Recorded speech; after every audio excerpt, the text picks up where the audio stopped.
Rugby, a sport steeped in tradition and passion, has witnessed countless extraordinary performances throughout its storied history.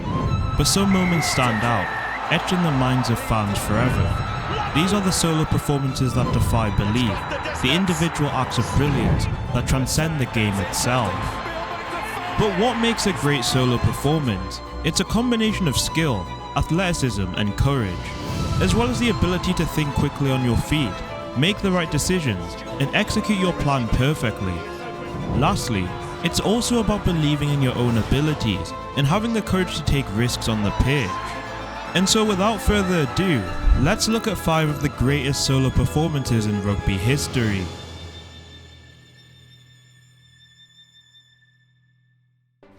Well, what better place to start than with one of the legends of the sport, Jonah Lomu. Standing at 6'5" and weighing almost 19 stone, Lomu was truly a force to be reckoned with. Having represented the All Blacks under 19 and under 21 sides in 1993, it would be a spectacular performance in a Sevens tournament later that year in Hong Kong that would see him be called up to the New Zealand squad, becoming the youngest All Black of all time when he faced France at just 18 years old. But 2 years later, having just turned 20, he would have the opportunity to showcase his skills on the world stage, and he did exactly just that. The 1995 Rugby World Cup was momentous, as rugby was starting to gain more and more popularity, with the sport on the brink of becoming professional. Despite Lomu only having 2 caps to his name, the All Blacks decided to take a chance and bring him into their squad.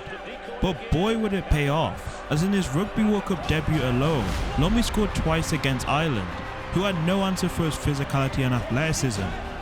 He would go on to add to his tally, scoring a try in the quarter-final. But it was in the semi-final against England, where he'd put on one of the best performances in Rugby World Cup history. He scored an astonishing 4 tries to essentially take his side to the final single-handedly. At just 20 years old, Lomu tormented England that day.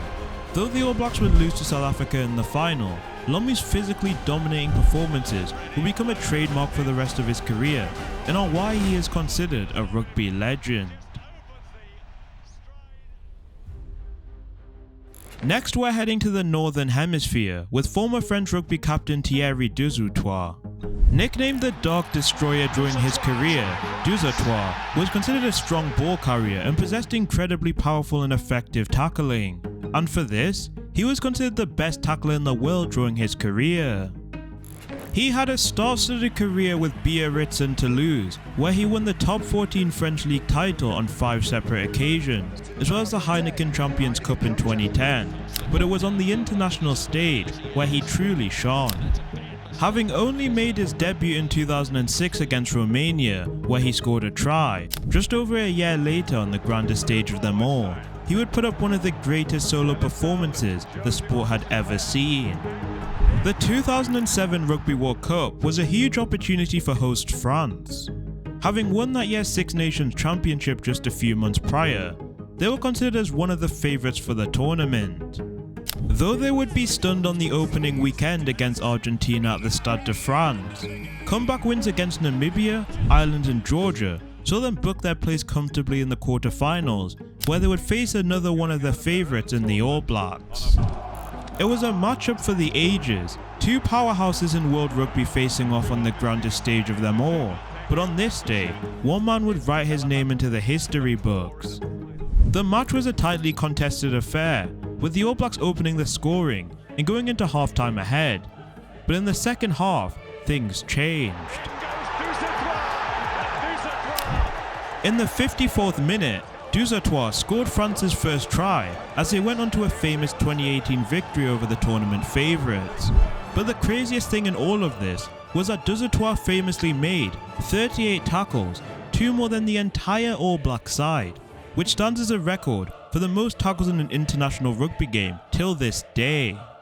And what's even more insane is that he was not in the original 30-man squad and was only called up as a replacement for an injured player.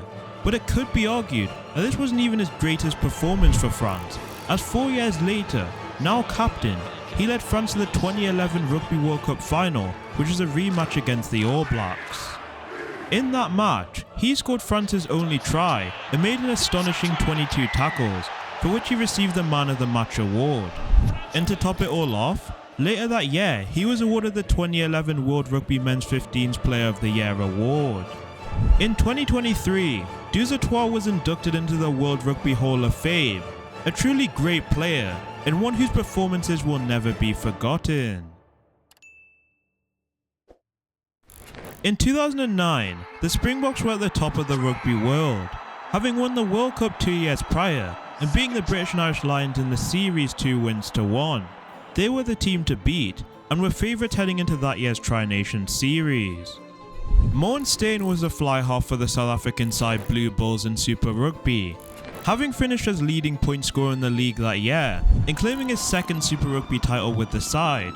Steyn would be called up for the Springboks in the second test of that year's British and Irish Lions tour to South Africa. But surprisingly, despite a fantastic season with his club side, Steyn was on the bench.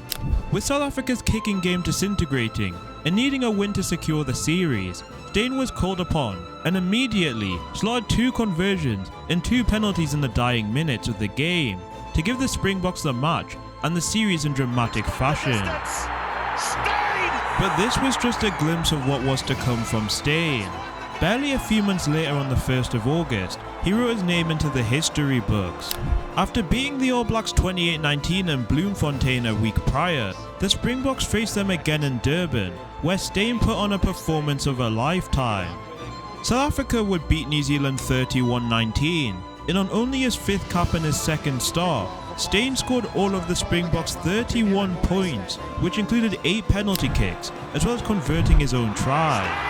This broke the record for the most points by an individual in a Tri-Nations match, a record which still stands to this day. Simply remarkable.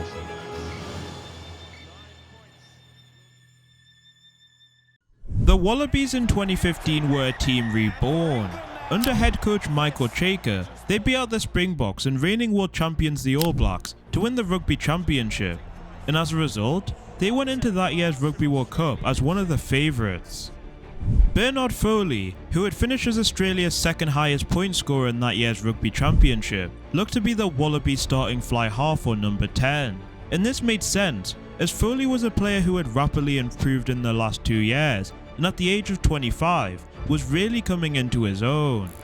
In the 2014 Super Rugby season with his club side the Waratahs, in the 79th minute of the 2014 Super Rugby final, Foley kicked a 45-metre penalty goal to win the game 33-32.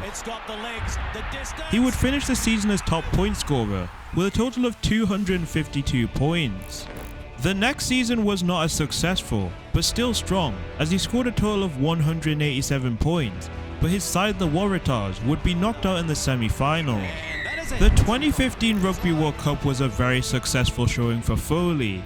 Considering it was his debut World Cup, he showed his creativity as well as his awareness and vision on the field. These culminated in some fantastic performances, but against England at Twickenham, he let the world know what he really was all about. In that game, Foley was absolutely incredible. He scored 28 points from 2 tries, 4 penalties and 3 conversions, and the 1 try he didn't score, he set up, as Australia went on to win the game 33 points to 13. All of the Wallabies played really well in that game, but boy did Foley rise to the occasion.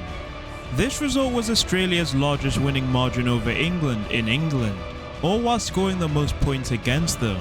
To make the victory even sweeter, that win saw the host England knocked out of the tournament at the pool stage. What a performance by Foley on the world stage.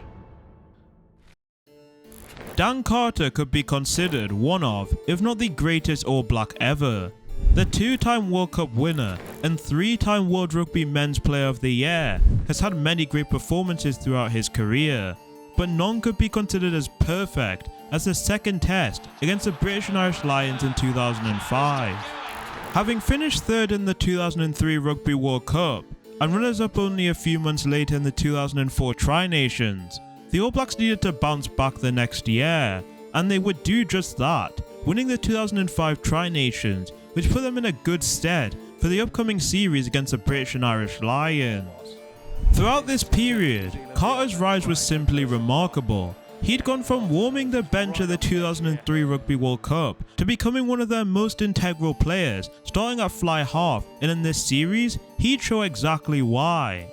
The All Blacks started the series with a 21-3 win in Christchurch, and looked to carry that momentum into the second match to wrap up the Test series. But for one man, it was an opportunity to show that he had what it took to become one of the greatest players the sport had ever seen. The All Blacks would concede an early try, but then 2 penalties from Dan Carter and an assist saw the All Blacks take the lead into half time. The second half was truly a Carter masterclass, as he scored 2 tries, converted 3, kicked 2 penalties, and constantly kept the Lions on the back foot with his distribution.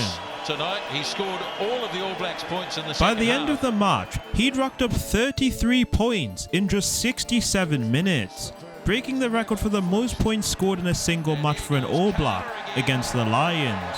Many pundits agreed that it was one of the greatest all-round performances anyone's ever seen. And Dan Carter himself, speaking to Sky Sports Rugby Retro 15 years later in 2020, said, "You're always striving for the perfect game. For me, that was probably the closest I got on my 112 test matches for the All Blacks. You'll never say that you've played the perfect game, but that was as close as I got." At the end of the year in 2005, Carter was named World Rugby Men's Player of the Year, becoming the first New Zealander to win the award. Carter will continue to break records and win titles throughout his illustrious career, cementing his status as one of the sport's all-time greats. But what do you think the greatest solo performance in rugby history is? And are there any other legendary solo performances you think I left out? Put your thoughts in the comments down below. While you're down there, hit the like button and subscribe. With that all said and done, it's been your boy John Talks Rugby, and if you enjoyed this video, make sure to click on screen now to see how one of Australia's biggest rugby union teams collapsed. Thank you for watching, and I'll see you next time.